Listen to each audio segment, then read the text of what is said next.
सभी को राधे राधे। एक शायरी है कि जिंदगी के सफर में कांटे तो बहुत से हैं, जिंदगी के सफर में कांटे तो बहुत से हैं, धीरे धीरे चले और दुख लोगों से बांटे तो बहुत से हैं। फर्स्ट सेकंड थर्ड ईयर तो निकल गया मेरे दोस्त, और फाइनल ईयर में लटकाने वाले सब्जेक्ट बहुत से हैं। तो इसी के साथ उनमें से एक सब्जेक्ट होता है हमारा सर्जरी। तो उसी को हम कैसे अच्छे से पढ़ सकते हैं, कैसे समझ सकते हैं, और आयुर्वेद में कहें तो शल्य तंत्र, उसको हम कैसे उसमें अच्छे स्कोर कर सकते हैं, उसी पे आज हम लोग चर्चा करेंगे। तो हम बुलाते हैं अपने फेवरेट टीचर्स को, जिनमें से एक हैं डॉक्टर अमित गौतम। सर मैं आपको थोड़ा समझा देता हूँ सर। हम 4 राउंड करेंगे सर। पहला जनरल क्वेश्चन राउंड होगा सर, सब्जेक्ट के बारे में, जो ऑडियंस जो नहीं जानती है कि शल्य तंत्र क्या होता है, सर्जरी क्या होती है, उसके बारे में सर। दूसरा राउंड है सर आपकी थोड़ी पर्सनैलिटी के बारे में हम बात करेंगे। तीसरा सर है स्टूडेंट राउंड है सर, बच्चों के कुछ सवाल है कि पेपर से लेके आपको लेके सर, वो सवाल है सर। और चौथा राउंड है सर रैपिड फायर, उसके अंदर कुछ सवाल होंगे, आपको उनमें से कुछ एक चूज़ करना होगा। तो शुरू करें सर? बिल्कुल, तो चलिए शुरू करते हैं सर। सबसे पहला क्वेश्चन है मेरा कि हम शल्य तंत्र को एक्सप्लेन कैसे कर सकते हैं एक ऐसे इंसान को जिसको सिर्फ सर्जरी के बारे में पता है कि हाँ सर्जरी होती है। जैसे कि उसने हर किसी को पता है कि कभी ना कभी किसी की सर्जरी वो करवाता है, या करवाया नहीं तो उसे पता है कि सर्जरी होती है। लेकिन शल्य तंत्र जो बीएमएस की एक ब्रांच है हमारी, और जो पायोनियर ऑफ सर्जरी है, सर्जरी इसी से निकला है। तो उसे हम किसी एक इंसान को जिसे आयुर्वेद का ये पोर्शन नहीं पता, उसको हम कैसे समझा सकते हैं सर? शल्य तंत्र, जब हम सोचते हैं शल्य तंत्र के बारे में, तो मुझे ऐसा लगता है कि जहाँ पर आयुर्वेद बोलता है अब ऑपरेशन करना है, उसे हम शल्य तंत्र समझ सकते हैं। और जैसे एक एग्जांपल है, अगर किसी के पैर में कील लग जाती है और कील लगने के बाद हम लोग सिरप दे रहे हैं, सिरप का कोई काम नहीं है, वहाँ पर कील को निकालना होगा, तो वैसा एक सर्जरी का एक एग्जांपल हो सकता है। तो सेम वही है, शल्य तंत्र है। तो शल्य तंत्र में बेसिक सारे हमारे जो सर्जिकल प्रोसीजर्स हैं और अनसेंट टाइम में जो सर्जरीज होती थी उसके बारे में पूरा एक्सप्लेनेशन दिया गया है। और पायनियर ऑफ सर्जरी से इसलिए बोला जाता है क्योंकि आचार्य सुश्रुत ने सबसे पहले स्टार्टिंग में सुश्रुत जो बेसिक कॉन्सेप्ट हैं शल्य तंत्र के या सर्जरी के, जो बेसिक कॉन्सेप्ट हैं उसके बारे में एक्सप्लेन किया है, और जो आज भी फॉलो हो रहे हैं। तो इससे मुझे लगता है कि और ज़्यादा क्लियर हो सकता है। ने बहुत अच्छी चीज़ बताई, आचार्य सुश्रुत का नाम लिया। तो आचार्य सुश्रुत जी को मैं अगर एक शब्द में एक्सप्लेन करूँ तो फादर ऑफ सर्जरी कहते हैं सर। तो सर आचार्य सुश्रुत जी का कंट्रीब्यूशन हम अभी मॉडर्न सर्जरी जो होती है उसमें हम कैसे एक्सप्लेन कर सकते हैं, जिनको ये चीज़ नहीं पता है कि सर्जरी जो है वो शुरुआत ही आचार्य सुश्रुत जी ने करी थी। हम लोग तो बीएमएस में पढ़ते हैं सारी चीज़ें, तो हमें ये चीज़ पता है सारी चीज़ें, लेकिन बाकी लोगों को नहीं पता होती सर। तो हम आप उनको थोड़ा बताइए, थोड़ा एक्सप्लेन कीजिए Acharya Sushruta basically father of plastic surgeon भी कहा जाता है उन्हें। और प्लास्टिक सर्जरी इवन जो ये वर्ल्ड लेवल पर जो प्लास्टिक सर्जन का जो ग्रुप है वो भी मानते हैं कि आचार्य सुश्रुत ने प्लास्टिक सर्जरी के बेसिक कॉन्सेप्ट दिए हैं, आज भी है ना। तो बाकी आचार्य सुश्रुत ने 300+ सर्जिकल प्रोसीजर के बारे में एक्सप्लेन किया है, और आचार्य सुश्रुत ने 120 इंस्ट्रूमेंट्स के बारे में एक्सप्लेन किया है, जिसमें कि कुछ यंत्र हैं, कुछ शस्त्र के बारे में है, और फ्रैक्चर मैनेजमेंट के बारे में आचार्य सुश्रुत ने बहुत अच्छा एक्सप्लेन किया है। वुंड मैनेजमेंट के बारे में आचार्य सुश्रुत ने बहुत अच्छा एक्सप्लेन किया है।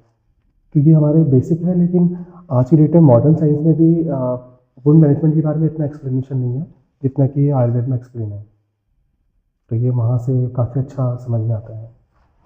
तो फिर एक अगर इसका कंक्लूजन निकाला जाए कि अगर टॉप पे अगर अभी बैठ के सर्जन कुछ अगर ये कह रहे हैं कि हाँ हमने ये चीज़ किया या हमें ये प्रोसीजर पता है, तो लेकिन अगर बेस में हम जाके देखेंगे तो वो सारी चीज़ आचार्य सुश्रुत जी ने ही बताई है हमें। बस उसी चीज़ को थोड़ा तोड़ मोड़ के कुछ अपने नमक मिर्ची डाल के थोड़ा इसको अलग से दिखाया जा रहा है। पर अगर आप बेस में आएंगे तो आपको हमारी यहाँ पे एक बुक भी रखी है, सुश्रुत संहिता है, ये 2 भाग में होती है। इसमें आपको हर चिकित्सा के बारे में क्या कैसे करना है, कितना करना है, कौन सी चीज़ करनी है, कब करनी है, हर चीज़ का वर्णन मिलता है, जो शायद हमें मॉडर्न में ना भी मिले। सर ने एक जैसे बहुत एक अच्छी चीज़ एक्सप्लेन करी, यंत्र एंड शस्त्र। ये जो कॉन्सेप्ट है जिसको हम इंग्लिश में कहें या फिर एलोपैथी की लैंग्वेज में कहें तो मॉडर्न इंस्ट्रूमेंट। जितने यंत्र शस्त्र का वर्णन हमारे यहाँ पे वर्णन है उतना शायद मॉडर्न एलोपैथी में भी नहीं होगा। तो मैं सर से चाहूँगा कि सर थोड़ा आप यंत्र शस्त्र के बारे में हमें बताएं कि यंत्र क्या होते हैं, शस्त्र क्या होते हैं, और इनको मॉडर्न एलोपैथी जो इंस्ट्रूमेंट्स है उनसे हम कैसे रिलेट कर सकते हैं सर। ये बहुत अच्छा क्वेश्चन है। यंत्र और शस्त्र के बारे में हम मॉडर्न में जब हम पढ़ते हैं तो बेसिकली हमने एक ही टर्म सुना होता है इंस्ट्रूमेंट के बारे में, है ना। और आयुर्वेद में यंत्र और शस्त्र एक्सप्लेन कर रहे हैं। यंत्र है ब्लंट इंस्ट्रूमेंट है जिसकी हेल्प से हम कुछ भी ऑब्जर्व कर सकते हैं, विजुलाइज कर सकते हैं, हमें देखना है ना। और शस्त्र का है शार्प इंस्ट्रूमेंट, उसे कंसिडर करते हैं। शार्प मतलब कि जो भी हम इंसिजन देने वाले हैं, एक्सीजन करने वाले हैं, तो उसके पर्पज से जो यूज़ होने वाले हैं उसको हम शस्त्र में कंसिडर करते हैं। जैसे यंत्र का एग्जांपल है, फोर्सेप को आप यंत्र में कंसिडर कर सकते हो। नाइफ अगर एक्सप्लेन करना हो तो उसे हम शस्त्र में कंसिडर कर सकते हैं। तो सर अगर जैसे सर आपने बताया, तो अगर हमारे घर के किचन में एक नाइफ है तो मैं उसको यंत्र में डालूंगा या शस्त्र में सर? शस्त्र में कंसिडर होगा। शस्त्र वो में। नाइफ मतलब शार्प इंस्ट्रूमेंट Sharp है और instrument कटिंग है। के पर्पज से है, कटिंग के पर्पज तो से। उसको उसमें हम डाल सकते हैं। जैसे आयुर्वेद में शस्त्र में वृद्धि पत्र के बारे में एक्सप्लेन किया गया है। नाइफ को वृद्धि पत्र से कंसिडर कर सकते हैं। मतलब जो भी अभी मॉडर्न इंस्ट्रूमेंट इस्तेमाल हो रहे हैं उन सब का वर्णन हमारे आयुर्वेद शास्त्र में कर रखा है। तो जैसे कि नाइफ हो गया, अभी सर ने बताया, तो अगर मोटा मोटा देखें तो यंत्र मतलब है हमारा ब्लड इंस्ट्रूमेंट और शस्त्र मतलब है शार्प इंस्ट्रूमेंट। कहीं भी जो इस्तेमाल होते हैं उनको हम यहाँ पे हमने दो वर्गीकरण में डिवाइड कर रखा है। अब सर थोड़ा आगे बढ़ते हैं, हम टेक्निक्स के बारे में, मेथड के बारे में बात करते हैं। सर सबसे ज़्यादा फेमस जो शल्य तंत्र के अंदर टेक्निक्स है, जो कभी कभार एलोपैथी वाले डॉक्टर भी बोलते हैं कि आप जाके क्षार सूत्र करवा लीजिए थेरेपी। तो सर आप थोड़ा इसे एक्सप्लेन कीजिए हमारे जो ऑडियंस है कि ये क्या है, ये कब बहुत ज़्यादा इफेक्टिव होती है और कहाँ कहाँ हमें करवानी चाहिए। सूत्र स्पेशली एक मेडिकल थ्रेड है जिसमें कि मेडिसिन की कोटिंग की जाती है, और ये स्पेशली एनोरेक्टल डिसऑर्डर में ज़्यादा फेमस है और आजकल हम कर भी रहे हैं। तो पाइल्स, फिशर, फिस्टुला इसमें अच्छा है, बट फिस्टुला में ज़्यादा बेस्ट है। फिस्टुला में अगर हमें क्षार सूत्र किया है तो रिकरेंस रेट कम है, लेकिन ये डिपेंड करता है कि आपने किससे कराया है क्षार सूत्र, ये बहुत बड़ा है। अभी जो भी क्षार सूत्र कर रहे हैं उनको मतलब स्पेशलिटी के तौर पे उनको मतलब स्पेशलाइज होने चाहिए उसमें, उस डिपार्टमेंट का उन्हें नॉलेज होना चाहिए। एटलीस्ट क्षार सूत्र में जैसे हमने क्षार सूत्र लिया है, हम क्षार सूत्र कितने हमने कटिंग करानी है, कौन सा क्षार सूत्र किस ट्रैक के लिए बेस्ट है, मतलब कि कंडीशन जैसे दोषों को कंसिडर करते हैं ना, उसके हिसाब से कंसिडर करना जरूरी है। तो ये इंपॉर्टेंट है। बाकी रिकरेंस रेट कम होता है मॉडर्न सर्जरीज अगर हम फिस्टुला में कर रहे हैं तो वहाँ पर रिकरेंस रेट ज़्यादा है एज कम्पेयर टू क्षार सूत्र, इसलिए क्षार सूत्र फेमस है। अगले क्वेश्चन पे बढ़ते हैं हम लोग। सर अगला क्वेश्चन है कि आजकल जैसे सर्जरी के बाद मार्क्स रह जाते हैं बॉडी पे बहुत ज़्यादा, कि जैसे रिकवर करते करते अगर किसी का सी सेक्शन हुआ है मदर का, या फिर कभी किसी को चोट लगी है वहाँ पे सूचरिंग होती है तो मार्क्स रह जाते हैं, या फिर बॉडी पे कोई और चीज़ हो जिसको हम कंसीडर करते हैं वन रोप, हमारे उसके अंदर हम कंसीडर करते हैं सर। तो सर कोई आप ऐसा आयुर्वेदिक फॉर्मुलेशन या फिर मेथड हो जिससे उन स्कार को हम कम कर सके? गायब करना तो शायद कभी कभार हम ये वर्ड यूज़ नहीं कर सकते कि 100% गायब कर सकता है, 100% तो कोई भी चीज़ नहीं होती है, तो लेकिन उसे इतना हम लाइट कर दे कि वो ज़्यादा दिखे ना, तो ऐसा कुछ आयुर्वेदिक फॉर्मुलेशन हो? आयुर्वेद में आचार्य सुश्रुत का तो मेन कॉन्सेप्ट रहा है कि व्रण चिकित्सा के बारे में ना, और व्रण चिकित्सा में आचार्य सुश्रुत ने व्रण आरोपण की स्टेजेस भी बताई हैं कि किस स्टेज में हमें कौन सी मेडिसिन यूज़ करनी है ना। लेकिन आयुर्वेद में तो जाते तेल मोस्ट कॉमनली यूज़ होता है, और हम लोग मधुमिष्टि घृत का यूज़ कर सकते हैं। और एक जो बहुत फेमस है कि आपने नारियल का तेल यूज़ करना है, तो ये तो बहुत लॉजिक है, मतलब मुझे लगता है कि उसमें कुछ प्लांट्स अगर ऐड करते हैं तो बात अलग है, लेकिन बहुत कॉमनली लोग लगा रहे होते हैं। तो इसमें सबसे बेटर जो है रिजल्ट अगर देता है आपका वुंड किस टाइम का है और वहाँ पर हमें कॉन्ट्रेक्शन भी हमें क्या चाहिए, तो वहाँ पर हम लीज थेरेपी के साथ अगर कोई ऑयल एप्लीकेशन कर रहे हैं तो उसके रिजल्ट बेस्ट मिलते हैं। तो इसमें जाते तेल सबसे बेस्ट रहेगा।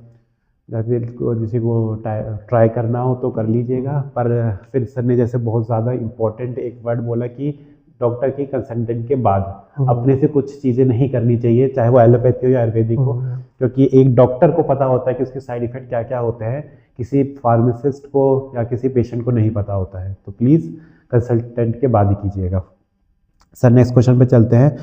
सर प्लास्टिक सर्जरी जो बहुत ज़्यादा वाइड है और बहुत ज़्यादा फेमस है, बहुत ऐसा टॉपिक है जो मतलब कि लोग कहते हैं कि सिर्फ एलोपैथी ही इस चीज़ को अचीव कर पाया। तो सर मैं आपको चाहता हूँ कि आप थोड़ा सा इस पर प्रकाश डाल दें कि हमारे आयुर्वेद में भी क्या प्लास्टिक सर्जरी थी तो कैसे ये आगे बढ़ी और क्यों ये कंसेप्ट आ गया कि सिर्फ एलोपैथी ही इसको कर पाता है, हमारा आयुर्वेद इतना इसमें सक्सेसफुल नहीं है। क्या ये मिथ है या फिर ये सही बात है सर?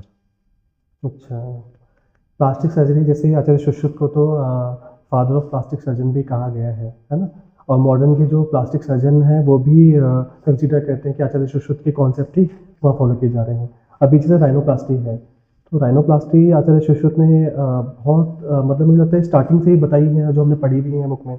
और हमारे जो पुराने कॉन्सेप्ट में क्या था कि हम लीफ का यूज़ कर रहे हैं, आपने पढ़ा होगा शायद कि लीफ के बारे में हम यूज़ करके कर रहे हैं। लेकिन मॉडर्न में क्या है, अभी जो करंट टाइम में कर रहे हैं वो माइक्रोस्कोप का यूज़ कर रहे हैं, है ना। उसको लेकिन रिफाइन कर दिया गया है, मतलब बेसिक जो फंडामेंटल है वो आचार्य सुश्रुत के हैं। जैसे कि आचार्य सुश्रुत क्या करते थे कि एक होता है स्किन फ्लैप लेना। जैसे आप राइनोप्लास्टी कर रहे हैं तो स्किन का फ्लैप कहाँ से ले रहे हैं, फोरहेड से ले रहे हैं या चिक से ले रहे हैं। तो कॉन्सेप्ट स्किन फ्लैप वाला वही है, लेकिन यहाँ पर क्या हो गया, माइक्रोस्कोप के साथ कर रहे हैं सर्जरी, तो वो रिफाइन कर दी गई है। तो अभी और अपडेट वर्जन है उसका, लेकिन बेसिक जो फंडामेंटल है वो आचार्य सुश्रुत ने ही एक्सप्लेन किया है अभी। तो कहने का मतलब ये है कि हाँ, आयुर्वेद में भी है, उसी चीज़ को अडेप्ट किया गया है।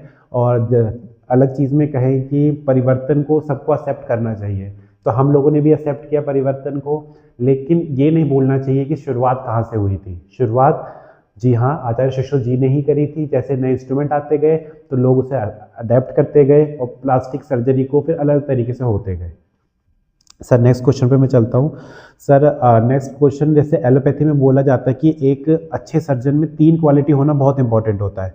पहला ईगल आई, दूसरा लायन हार्ट और तीसरा लेडी फिंगर। मतलब सर ईगल आई मतलब कि वो प्रिसीजन से छोटी चीज़ देख पाए कि हाँ, जब वो सर्जरी कर रहा है कुछ चीज़ छूट ना जाए उसकी बॉडी के अंदर, तो ईगल आई बहुत मतलब कि छोटी चीज़ें देख पाए वो। लायन हार्ट की उसमें इतना करेज होना चाहिए कि वो ब्लड देख सके, या फिर अगर सर्जरी के दौरान कुछ कॉम्प्लिकेशन हो जाए तो उसे डरे ना वो। और लेडी फिंगर मतलब उसके हाथ जो होने चाहिए वो एकदम स्टेबल होने चाहिए। बहुत माइन्यूट सर्जरी होती है, होल्डिंग कैपेसिटी, वो बहुत सारी चीज़ें प्रॉपर्टी होती है उसमें। तो सर ये चीज़ अगर हम एक वैद्य में देखें, मतलब एक आयुर्वेदिक डॉक्टर में देखें, तो वो कौन कौन सी क्वालिटी होंगी जो हमारे संहिता में बताई गई हैं कि एक अच्छे डॉक्टर में होनी चाहिए? सर शल्य चिकित्सक की क्वालिटीज़ स्पेशली 6 टाइप की बोली गई हैं, लेकिन कुछ भी डिस्कशन कर सकते हैं। जैसे शौर्य है, तो शल्य चिकित्सक शौर्य मतलब बलवान होना चाहिए। आशु क्रिया, बहुत फास्ट एक्शन होना चाहिए आशु क्रिया। शस्त्र तैक्षण्य, मतलब कि शस्त्र की धार शल्य चिकित्सक को पता होना चाहिए कि आप कोई भी प्रोसीजर कर रहे हैं कितना फाइन तरीके से आप कर सकते हैं। और अस्वेद मतलब कि बहुत ज़्यादा स्वेटिंग नहीं होनी चाहिए। और अव्यक्त मतलब हाथ ऐसे कांपने नहीं चाहिए कोई भी प्रोसीजर करते हुए, जैसे मुन्ना भाई एमबीबीएस वाला सीन याद होगा। तो ये स्पेशली होना चाहिए ना। सर लास्ट क्वेश्चन है। अब अगर सर आचार्य सुश्रुत इस समय ज़िंदा होते तो ये अभी रोबोटिक लेज़र्स और ये जो मॉडर्न मेथड्स हैं उन सबको देख के इम्प्रेस होते, या फिर उनको उन्हें डर लगता है और फिर वो अपने पुराने मेथड को ही से ही आगे बढ़ते हैं? सर आपको क्या लगता है? मुझे लगता है कि अगर आचार्य सुश्रुत होते तो वो देख के वो मुस्कुराते और शायद ऐसा कहते कि एडवांसमेंट तो है लेकिन टेक्निक्स अच्छी हैं और मेथड पुराना है। तो चीज़ें पुरानी मतलब बेसिक कॉन्सेप्ट सारे पुराने हैं, लेकिन चीज़ें टेक्नोलॉजी अपडेट है। इसी के साथ हमारा फर्स्ट राउंड ख़त्म होता है। हम बढ़ते हैं अगले राउंड पे, जो है नो योर टीचर या पर्सनैलिटी इलेबरेशन। अब अपना सेकेंड राउंड शुरू करते हैं। तो सर आपकी हॉबीज़ क्या क्या है सर? मेरी हॉबीज़ मेरी हॉबीज़ स्पेशली मेरा प्रोफेशन ही है, जिसमें कि अच्छे से सर्जरी प्रोसीजर सीखना या नई नई चीज़ें एडवांसमेंट करना या कुछ नया ट्राई करना हमेशा। तो मैं हमेशा फेलोशिप और ये सब अटेंड करता रहता हूँ इस चक्कर से, है ना। और बाकी एक शायरी है छोटी सी, शब्दों में क्या तारीफ़ करूँ आपकी, शब्दों में क्या तारीफ़ करूँ आपकी, आप शब्दों में क्या बन पाएंगे, हमारी आंखों में झाँक कर देखो, हजारों अल्फाज खुद ब खुद बिखर जाएंगे। वाह सर, इसी के जवाब में कुछ मैं भी कहता हूँ। तुमको पसंद हो तो पायल, तो हम वो ले आएंगे, तुमको पायल पसंद हो तो हम ले आएंगे, तुमको बिंदी पसंद हो तो हम ले आएंगे। ये चांद तारे तोड़ने की बातें तो होती हैं सब झूठी, पर फिर भी अगर तुमको चांद चाहिए होगा तो तुम्हारे लिए एक आईना ले आएंगे। वाह। अगले उस पर चलते हैं सर। सर ऐसी हैबिट क्लास में जिससे आप बहुत ज़्यादा इरिटेट हो जाते हैं, कि मतलब अगर क्लास में हो रही तो आप बहुत इरिटेट, मतलब गुस्सा नहीं कहेंगे, इरिटेट की आप थोड़ी थोड़ी देर में आपको लगने लग जाता है कि नहीं नहीं ये क्या कर रहे हैं, ये क्या हो रहा है क्लास में। मुझे ऐसा लगता है कि क्लास में जैसे एक टीचर की एंट्री के बाद दूसरा कोई अगर एंटर कर रहा है पीछे से और वो क्लास पूरी डिस्टर्ब हो जाती है, तो छोटी छोटी बात में इरिटेशंस होती हैं और जो टॉपिक्स हम जिस टॉपिक पे होते हैं वो टॉपिक वॉश आउट हो जाता है माइंड से। तो ये सबसे बड़ा मुझे ड्रॉबैक लगता है क्लास का। सर ऐसा कोई चीज़ जो क्लास में आपको देख के वो गुस्सा आ जाए कि नहीं ये नहीं होना चाहिए, वो बहुत ज़्यादा ही गुस्सा आ जाए। सबसे मेन फ़ोन चलाना फ़ोन चलाना जो या मैक्सिमम क्लासेस में रहता ही है कि बच्चे फ़ोन यूज़ कर रहे हैं क्लास में। ये तो कॉमन है हर टीचर की, अगर आप क्लास में फ़ोन चलाएंगे तो हर टीचर गुस्सा हो जाता है। और सर अगर गुस्सा आया तो अगर कोई इस चीज़ को देख के बहुत ज़्यादा खुश हो जाते हैं क्लास में, शायद इसका जवाब पता होगा बच्चों को, पर फिर भी मुझे लगता है कि जो भी हम पढ़ा रहे हैं उस टॉपिक से रिलेटेड अगर आपको आता है और अगर इंसान को सामने मुझे लगता है गुस्सा गुस्सा अगर आया भी है तो वो चेंज हो जाता है। वैसे गुस्सा तो देखो क्या ही होता है ना, जो चीज़ें सामने चल रही होती है उसी टाइम वो वॉश आउट हो जाती है माइंड से। सर आपकी फेवरेट मूवी कौन सी है जो आप देखना पसंद करते हो बार बार? फेवरेट मूवी बजरंगी भाईजान। बजरंगी भाईजान। और फेवरेट क्रिकेटर? विराट कोहली। विराट कोहली। तो सर एक जनरल क्वेश्चन है सर, विराट कोहली का अभी हमने देखा कल ही मैच हुआ था जो उसके अंदर उसने 135 बनाए लेकिन इंडिया नहीं जीत पाई। भाईजान अकेला वो कितना जिता सकता है विराट कोहली? तो सर आपको ये चीज़ लगता है कि विराट कोहली को जो मिलने चाहिए रिस्पेक्ट या वैल्यू वो चीज़ नहीं मिल रही अभी? ऐसा हो सकता है। हो सकता है ना सर? बिल्कुल। ये कोई क्वेश्चन का पार्ट नहीं था लेकिन सर का इंटरेस्ट है तो इसलिए पूछ रहा हूँ मैं। और सर लास्ट में आपकी फेवरेट एक्टर और एक्ट्रेस लास्ट सर? एक्टर कोई सा भी सर जो मूवी आपको पसंद हो कि हाँ, एक तो होता है सर कोई हमें पसंद ही होता है लेकिन एक चीज़ होती है ना नहीं यार ये एक्टिंग बड़ी अच्छी कर रहा है। जैसे मैं एग्जांपल देता हूँ कि शाहरुख खान मुझे पसंद है लेकिन देवदास में जो एक्टिंग है वो बहुत ही तगड़ी करी है उसने। तो वैसे ही मैं सर आपसे पूछना चाह रहा हूँ कि किसी की एक्टिंग देख के आपको ऐसा लगता हो कि भाई ये चीज़ मुझे गोविंदा बहुत सही है, काफ़ी अच्छा लगा है। और सर फीमेल एक्ट्रेस में? फीमेल्स में तो ऐश्वर्या राय बच्चन। तो यही हमारा सेकंड राउंड खत्म होता है। अब हम बढ़ते हैं अपने थर्ड राउंड में जो है student round. Student round sir बच्चों ने कुछ सवाल पूछे हैं तो उनके आपको जवाब देने। सर पहला है कि सर जैसे कि उपकर्म होते हैं 60 उपकर्म बताए गए हैं वर्ण के। सर बहुत बड़ा श्लोक है, मैंने भी याद किया, मैं खुद ही 12-16 बार रिपीट करने के बाद अभी मुझे सुनाना पड़े तो मैं गलती कर दूंगा। सर तो बच्चे का सवाल ये है कि सर सारे याद करना ज़रूरी है या 10-12 लिखिए एक्सेट्रा लिख देंगे पेपर में तो काम चल जाएगा, मिल जाएंगे मार्क्स? एक्चुअली में मुझे लगता है कि जो षष्ठी उपक्रम का श्लोक है अभी तक मेरे पास जितने बैचेस आए हैं तो मैंने सबको तो याद करवाया है, बट इसको शॉर्टकट नहीं कर सकते क्योंकि ये पूरा बेस है आयुर्वेद का। और स्पेशली एंट्रेंस में जब क्वेश्चंस आते हैं डीप तो वहाँ पे गलत होने के चांसेस होते हैं। एग्जाम के पॉइंट ऑफ व्यू से तो आप लिख सकते हो अगर आपने शॉर्ट में अगर 60 है 60 में से अगर आप 20 भी अगर आप नाम लिख रहे हो बाकी आप एक्स्ट्रा करके लिख रहे हो है ना, ETC अगर आप लगा रहे हैं तो भी काम चलेगा। लेकिन मुझे लगता है कि शायद ये श्लोक ऐसा है कि आयुर्वेद में जो बेस है तो वो आपको श्लोक याद होना ही चाहिए एनी हाउ। मतलब याद करना है कि एक्सेट्रा वाला काम चला हुआ है लेकिन डॉक्टर तो बनना है ना भाई अच्छे से। सर नेक्स्ट क्वेश्चन है कि सर मैं अभी कहीं प्रैक्टिस कर रहा हूँ, बच्चे ने भेजा है, तो सर क्षार सूत्र जो है वो एक गोल्ड स्टैंडर्ड माना जाता है फिस्टुला के लिए, लेकिन सर हम ये चीज़ बोल सकते हैं कि आयुर्वेद ने मॉडर्न सर्जरी को डिफीट कर दिया सिर्फ एक थ्रेड एंड निडल से? ऐसा बोल सकते हैं। स्पेशली क्या है कि कॉन्सेप्ट ओरिएंटेड है ना। आज की डेट में क्या है कि फिस्टुला अगर हम क्षार सूत्र कर रहे हैं और मॉडर्न साइंस अभी जो मॉडर्न सर्जन्स हैं वो भी एनोरेक्टल सर्जरीज कर रहे हैं, अब उसकी तरफ मूव कर चुके हैं। तो अभी वहाँ पर क्या है वहाँ स्पेशली लेज़र चल रहा है ज़्यादा। फिस्टुला में लेज़र ट्रीटमेंट है और अच्छी अच्छी मॉडलिटीज़ और भी आई हैं। एक फिस्टुला डिवाइडर आया है, एक फिक्सेशन टेक्निक आई है, तो काफ़ी सारी टेक्निक्स आई हैं, लेकिन सारी टेक्निक के सामने क्षार सूत्र बेस्ट है क्योंकि आयुर्वेदिक हर्ब्स का मेडिसिन का कॉम्बिनेशन है, मेन ये तो पार्ट पहले है। बात कर ही चुके हैं। सर आंध्र प्रदेश ने जैसे शल्य तंत्र के जो डॉक्टर्स होते हैं, बीएमएस के डॉक्टर हैं, उन्हें भी सर्जरी अब अलाउ कर दी है। तो बच्चे का सवाल ये आया कि सर इतना लेट क्यों, और सिर्फ एक ही स्टेट में क्यों? जब हम पढ़ते उनसे ज़्यादा ही हैं, हर चीज़ हमने ज़्यादा ही करी है, तो रिवॉल्यूशन आने में इतना टाइम क्यों लग गया? और सर आपको क्या लगता है कि सिर्फ एक ही स्टेट में रहना चाहिए, या अब ये चीज़ बदलेगी और अलग अलग स्टेट में भी ये पहुँचेगी? नहीं, ऐसा नहीं है। वैसे काफ़ी स्टेट में, जैसे महाराष्ट्र में तो पूरी सर्जरीज अलाउ है ना। और मतलब जो सेंट्रल गवर्नमेंट का जो जीओ आया था उसके हिसाब से तो सर्जरीज अलाउ है ना।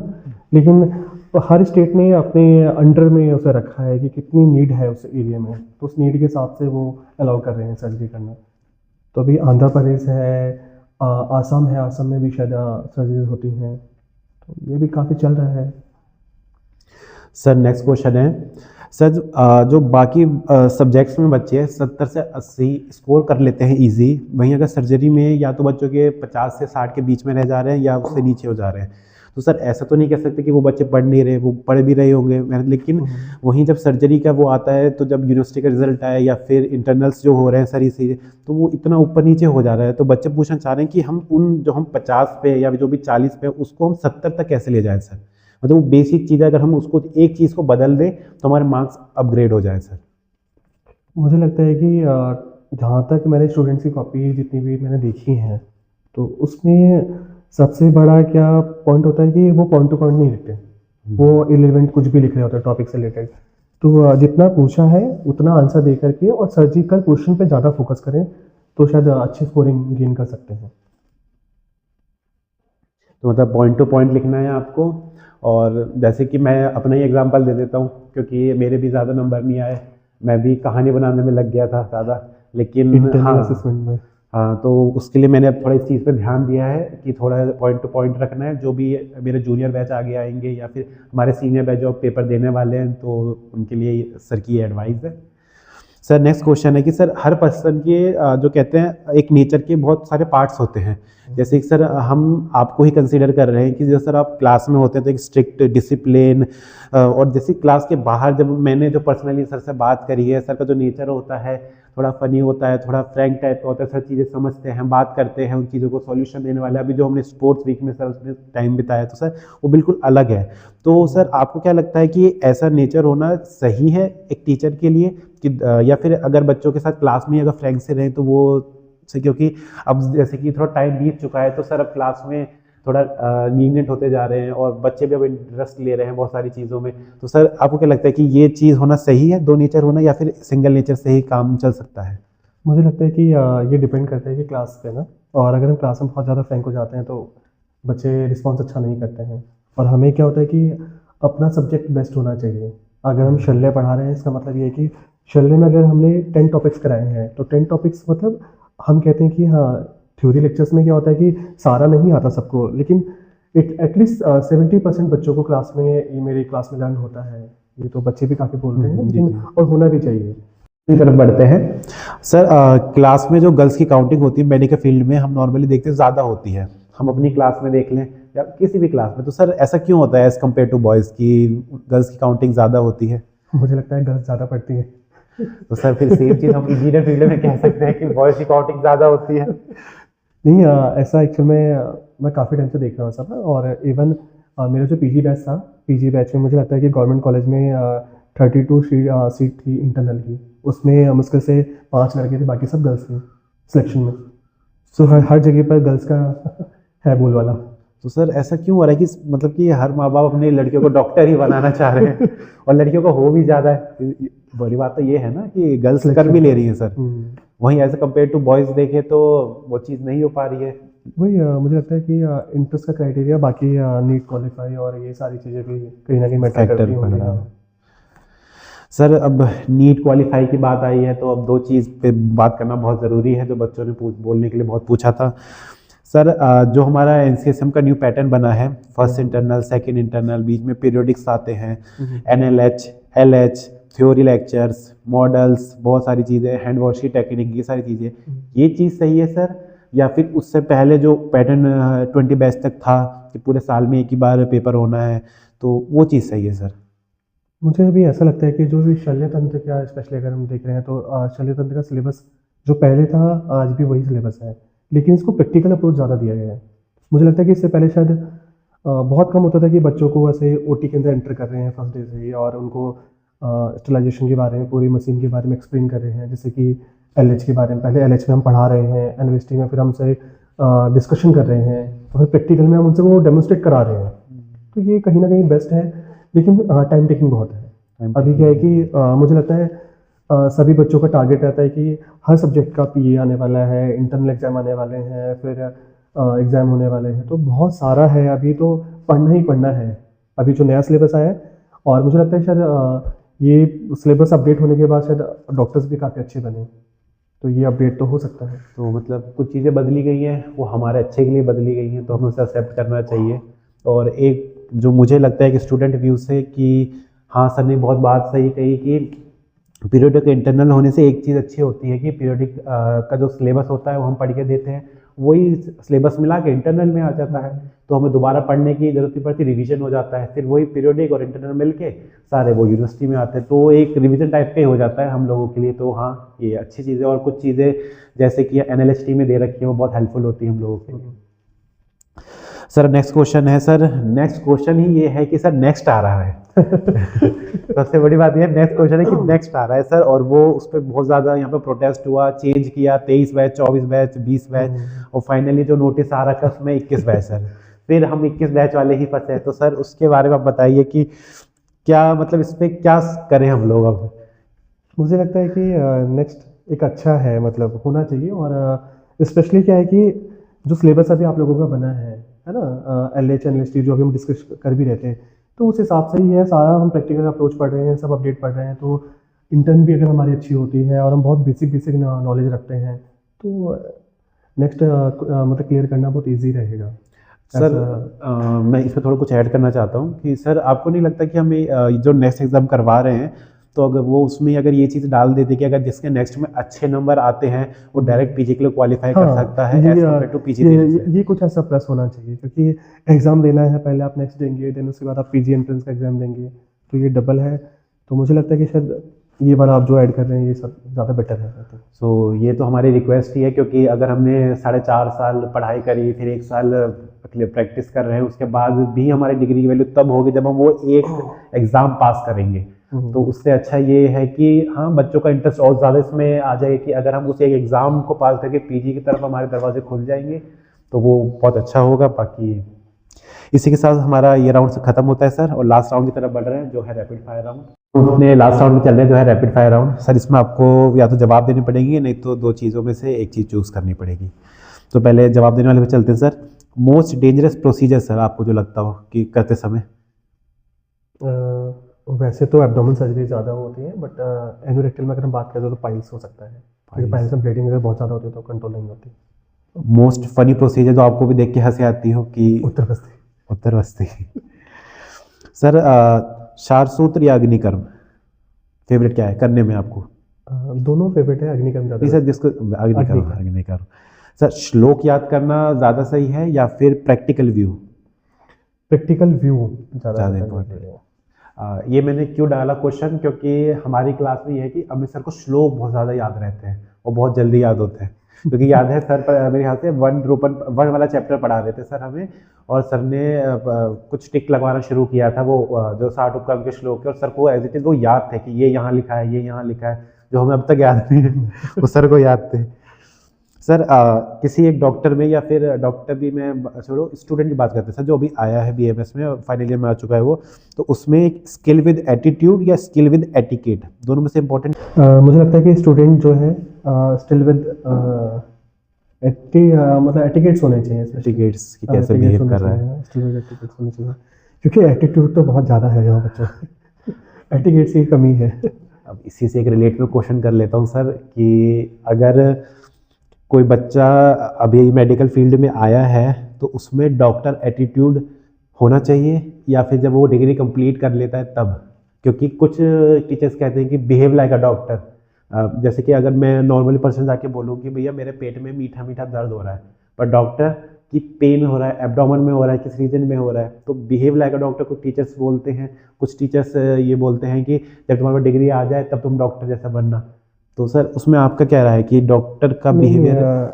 ऐसा तो मुझे लगता है कि जैसे फर्स्ट ईयर में जब हम आते हैं तो फिर एज अ डॉक्टर तो बिहेव हम कर ही नहीं सकते, फाइनल ईयर तक आते आते हम अपडेट होते हैं।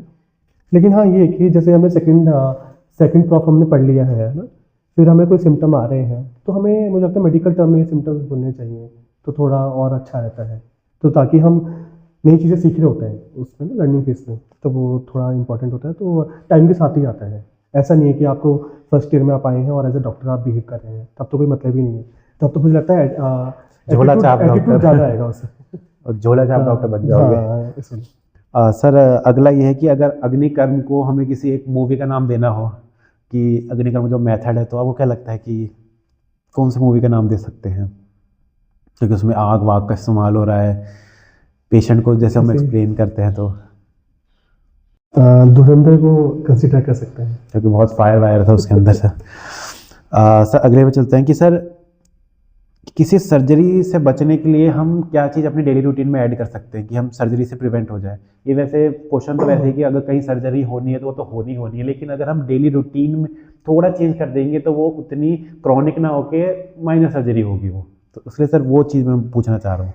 नहीं मुझे लगता नहीं कि ऐसा है एक्चुअली, कि आयुर्वेदा सर्जरी की अगर हम बात कर रहे हैं तो आयुर्वेद में सर्जरी ही जब बोली जा रही है जब एडवांस लेवल में एडवांस पहुंच जाती है, लेवल। तो वहाँ पर हम लाइफ स्टाइल मॉडिफिकेशन करके हम ज़्यादा कंट्रोल नहीं कर सकते हैं। इवन हेमरॉइड्स की बात कर लें तो वहाँ पर भी एक लिमिट ही होती है, ग्रेड 1 ग्रेड 2 है तो कंजर्वेटिव मैनेजमेंट है, लेकिन ग्रेड 3 ग्रेड 4 है तो वहाँ सर्जरी ही इंडिकेट है, चाहे वहाँ पर आप कितना भी आप वो कर लें। हाँ ऐसा कर सकते हैं कि कुछ टाइम अवॉइड कर सकते हैं सर्जरी, तो जैसे अ, आपका मतलब वही है कि डाइजेशन प्रॉपर होना चाहिए, तो डाइजेशन पे ही बात कर सकते हैं, उसके अलावा मुझे नहीं लगता कि सर्जरी रोकी जा सकती है। मतलब अगर जहाँ मेंशन है बस आप इतना कर सकते हैं कि अपनी इम्यूनिटी बढ़ा लीजिए, ताकि उसके जो उपद्रव यानी जो कॉम्प्लिकेशन है वो आपको कम से कम हो, बस यही कर सकते हैं हम लोग। सर एक ये है कि मोस्ट कॉमन पेशेंट डायलॉग जो आप सुनते होंगे, कोई भी पेशेंट आता होगा सर, क्या आयुर्वेद में सर्जरी होती है? वही फर्स्ट सवाल पूछा था मैंने, सर्जरी का शल्य वाला वही चीज़, कि सर एक ऐसा शल्य मतलब टॉपिक जिससे टीचर डरते हो शल्य तंत्र के, ऐसा टॉपिक से टीचर डरते हो, क्योंकि बच्चे को तो मोस्टली हर कोई निकलेगा, छाछ अग्नि का भी इतना कुछ पढ़ना पड़ता है, तो टीचर जिससे डरते हो सर? मुझे सबसे गंदा तो मतलब मैं तो और को जानता नहीं, लेकिन मुझे तो सबसे गंदा टॉपिक लगता है परनिश शल्य, आज तक मुझे कभी पसंद नहीं आया, तो मुझे लगता है कि वो ना ही मिले ना मुझे कभी पढ़ाना पड़े, तो मैंने हमेशा छोड़ा है बैच में, और लास्ट में अगर कभी कंप्लीट किया है तो। सर टॉपिक क्या था सर? परनिष्ठ शल्य, परनिष्ठ शल्य। हाँ। तो अगर जो भी देखेगा सर से यही पढ़ना है हमें या सर अगले बढ़ते हैं सर, अगर इंस्ट्रूमेंट यानी यंत्र शस्त्र बात कर सकते तो वो क्या कंप्लेन करते सर? मुझे लगता है टिश्यू के बारे में ज़्यादा बात करते हैं, ये टिश्यू ड्राई है और ये बहुत ज़्यादा वेट है, या ये बहुत ज़्यादा रफ हो रहा है, तो कुछ ऐसा है, और तूने आज कितना ब्लड पिया तो ये कुछ नया हो सकता है। सर अगर आपने जिस दिन आपने पहले बार खून देखा था, या जैसे मैं मान के चलता हूँ कि फर्स्ट ईयर के अंदर देखा होगा एनाटॉमी के अंदर जब हम वो डाइसेक्शन करते हैं, तो उस समय अगर सर आपने देखा होगा, तो सर उसको देख के काम माइंड रहे थे, या फिर वही जो चीज़ होती है मतलब बेहोश हो गए, फेंट हो गए, उल्टी आ गई, नहीं सिम्टम नॉर्मल? मेरा तो मुझे लगता है कि जब मैं +2 में था तब से ही मेरा एम था कि मुझे सर्जरी फील्ड में जाना है, हमेशा से। वो तो आयुर्वेद में आकर के चेंज हुआ, लेकिन हाँ आज की डेट में ऐसा है कि मुझे ब्लड ना मिले तो मुझे अच्छी नींद नहीं आती, मतलब ऐसा है कि सर्जिकल प्रोसीजर होने ही चाहिए सर को खून चाहिए अब अगले पे चलते हैं sir, surgery without anaesthesia legendary और टेरिफाइंग? लेजेंडरी होगा, क्योंकि बिना एनेस्थीसिया के अगर आपने सर्जरी कर दी तो भाई इम्पॉसिबल है। सर सबसे मुश्किल जॉब क्या होती है, पेशेंट को कन्वेंस करना या किसी भी टिश्यू को या किसी भी मतलब की कटिंग प्रॉपरली करना? मुझे लगता है शायद पेशेंट कन्विंस तो इजी हो जाता है, लेकिन टिश्यू हैंडलिंग बहुत इंपॉर्टेंट है सर्जरी के पॉइंट ऑफ व्यू से, तो बहुत ज़्यादा। हाँ टिश्यू हैंडलिंग ज़्यादा इंपॉर्टेंट है सर। पेशेंट कन्विंस टूल तो हम घुमा फिरा के यूज़ कर लेंगे। हाँ। सर सबसे ज़्यादा बुरा क्या है कि अगर कोई शल्य है यानी कोई भी बॉडी कोई फॉरेन बॉडी वो हमारे बॉडी में फंस जा रही है, या फिर बहुत सारे रिलेटिव आ जाते हैं सर्जरी के बाद और उनको बाहर निकालना, दोनों में से क्या मुश्किल होता है? हो जाता है रिलेटिव को निकालना। उनको मैनेज करना एक अलग ही लेवल होता है। सर एक ऐसी सर्जरी जो आप कभी नहीं चाहोगे कि ये मेरे पे हो, कभी भी? ऐसी सर्जरी ऐसे तो वैसे ये कि कॉलेसिस्टेक्टमी के बारे में कभी मुझे ऐसे पेशेंट ना मिले सर। सर सर्जन की सुपर पावर क्या होती है? एक स्टडी हैंड या फिर स्टील नर्व्स? लेडी हैंड होना चाहिए। Lady hand. Sir post surgery patient का मूड थैंक यू डॉक्टर या फिर गूगल करता है वो डॉक्टर, दोनों में से? Thank you doctor. Thank you doctor.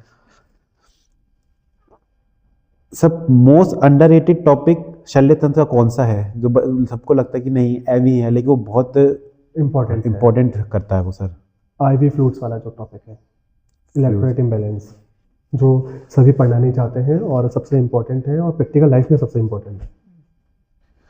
Sir healing in Ayurveda always take longer, ये सही बात है या गलत है सर?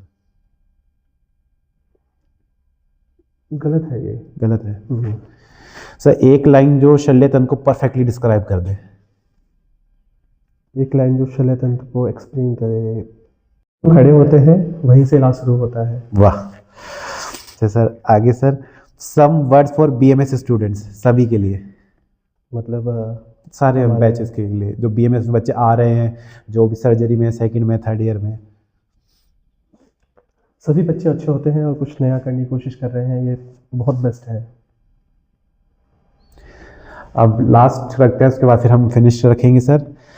सर अभी हमारे सीनियर्स के पेपर्स होने वाले हैं, तो सर उनके लिए आप कुछ 2 लाइन बोल दीजिए कि उनको थोड़ा मोटिवेट फील हो। और उनको वैसे तो मैंने बहुत अच्छा गाइड किया है, सारा इम्पोर्टेंट तो बताया है, तो बहुत अच्छा करेंगे। All the best 2020 batch. मैं चाहता हूँ 2021 के पूरे बैच की तरफ से बॉसेस को कि ऑल द बेस्ट बॉस।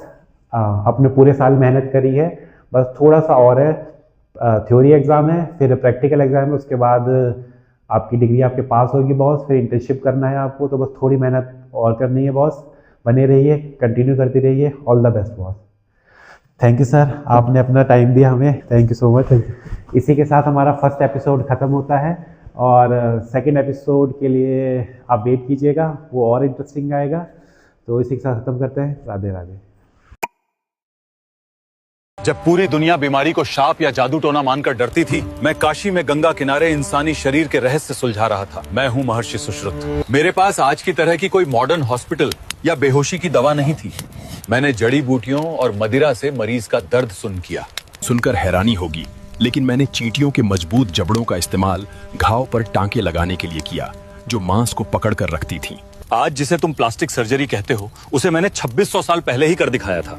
मैंने माथे की त्वचा का इस्तेमाल करके कटी हुई नाक दोबारा बनाया था। मेरी लिखी सुश्रुत संहिता में 300 से ज्यादा तरह की सर्जरी और 120 तरह के सर्जिकल औजारों का जिक्र है। आज दुनिया मुझे फादर ऑफ सर्जरी कहती है, पर मैं जानता हूँ मैंने जो रास्ता खोला था उस पर चलकर आने वाली पीढ़ियों ने चिकित्सा को अमर बना दिया।